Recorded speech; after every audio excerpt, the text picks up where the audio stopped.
পাওয়া যায়?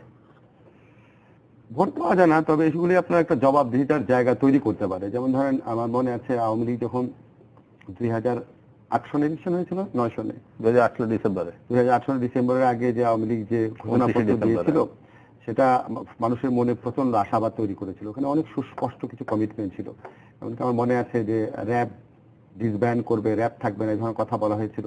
এবং আওয়ামী লীগ ক্ষমতা আসার পর আপনার প্রথম 6 মাস এত ভালো কিছু পদক্ষেপ নিয়েছিল।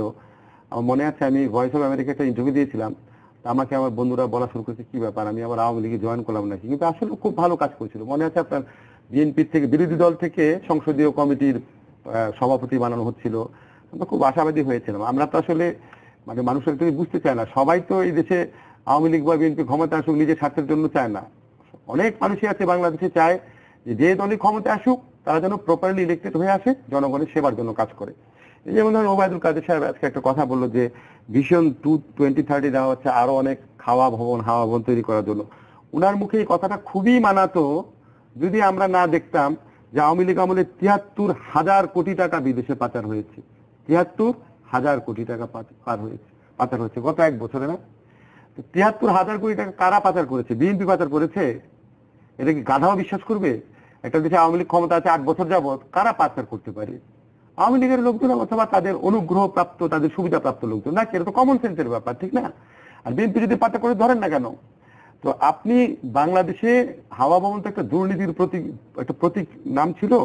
বাংলাদেশে এখন মানে কয়েক হাজার হাওয়া ভবন আছে, আমার নিজের ভিতরে বিশ্বাস করি না। ৭৩,০০০ কোটি টাকা পাচার হবে কেন একটা দেশে, ঠিক না? আর এখানে হয় কি, ধরেন কোনো নাই, যুক্তিভিত্তিক কোনো বিরোধিতা নাই। ধরেন আজকে যে কথা বলছি আমি একমত, ওবায়দুল কাদের সাহেবরা তো মোটামুটি পড়াশোনা করা মানুষ। তো ভিশন 2030 যখন আসতো ওনাদের উচিত ছিল সাথে সাথে আওয়ামী লীগের আমি জানি কিছু ইয়াং ছেলে পেলে আছে, একটু রিসার্চ নাকি করে ভিশন 2031 নিয়ে বেরাও সাথে সাথে আপনি বসে যান, বসে আপনি বলেন যে এটা অবাস্তব কিভাবে হয়, এটা মানে আনমেজারেবল কিভাবে হয়, এটা কন্ট্রাডিক্টরি কিভাবে হয়, সেরকম একটা যুক্তিপূর্ণ আলোচনা করেন। আপনি একটু বের হওয়ার আগে এই ধরনের ঢালাও কথা বলতে কি লাভ? আমি কিছুই বুঝলাম না, লাভটা কি? এই কথাগুলোর অডিয়েন্সটা কি? এই কথাগুলো অডিয়েন্স আমার নিজের কাছে মনে হয় কিছু ফালতু, আপনার কিছু দলের সাপোর্টার থাকে না, ফালতু আবেগ সর্বস্ব, যুক্তির ধারের কাছে নাই, লুটে বুটে খাচ্ছে টাইপের লোকজন কিছু একটা শুনতে চায়, খারাপ কথা, চাঙ্গা করার কথা। বস্তিতে ঝগড়া হলে যেমন আপনার একটা গালি দিলে পক্ষের লোকজন উত্তেজিত হয়, আনন্দিত হয় না, ওরকম একটা ব্যাপার। এটা ছাড়া তার কোনো পারপাস নাই।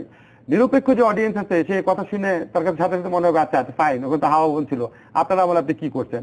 আপনারা আমলে দুর্নীতি দমন কমিশন কি কাজ করেছে? আপনারা আমলে দুর্নীতি বন্ধ করার জন্য আপনি কি করেছেন? আপনারা আমলে এই পাচারের টাকার আপনি কি ব্যবস্থা নিয়েছেন?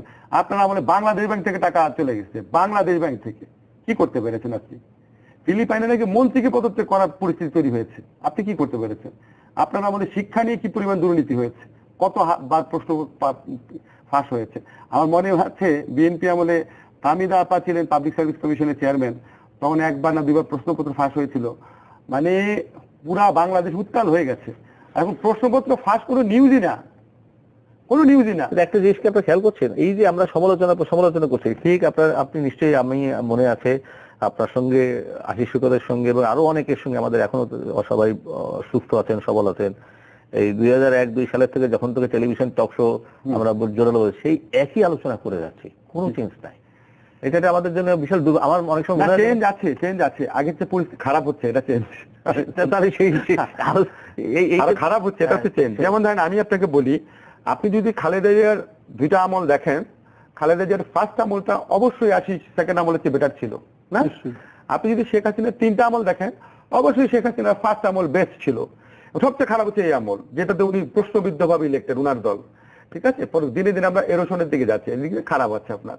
এদিকে আমরা অনেক চমকপ্রদ কথা বলি। আবার ভালো হতো যে 111-এর যে সংস্কৃতি